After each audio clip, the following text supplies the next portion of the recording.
Mayor De Guzman dumalo sa inaugurasyon ng mga proyekto at BFAW training sa kabila ng masamang panahon. Ang buong detalye ng balita nasa linya sa Megabo Patrol number 24, Alvin Lozano.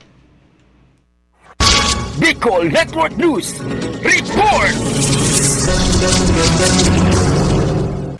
Sa kabila ng masamang kondisyon ng panahon, matagumpay na dinaluhan ni Honorable Mayor Ted B. De Guzman kasama ang mga miyembro ng Sangguniang Bayan na sina Councilor Roby Hernandez, Councilor Owen Abirilla, Councilor Ray Aquino at Secretary Ramon A. Raso ang turnover at inauguration ceremony ng tatlong proyekto sa Barangay Sibilya, Dunsol, Sorsogon ngayong araw, ika-28 ng Agosto 2024. Samantala, kabilang sa mga proyektong ito ang pagbibigay ng mga amenities para sa health center, daycare center at public address system na para naman sa mga barangay. Bukod dito, dumalo rin si Mayor De Guzman sa isang mahalagang pagsasanay sa tamang pagbabakuna ng mga aso at wastong pangangalaga ng mga hayop na isinasagawa naman sa Municipal Agriculture Office at Provincial Veterinary Office sa ikatong palapag ng LGU Dunsol, Sorsogon. Sa kabilang dako, ang mga aktibidad na ito ay bahagi ng patuloy na pagsisikap ng lokal na pamahalaan upang mapabuti ang mga serbisyong pangkalusugan at kaligtasan sa komunidad. Kasama mo sa pagbabalita mula dito sa bayan ng Dunsol, may gawa patrol numero 24, Alvin Lozano, tatak tunay na serbisyo.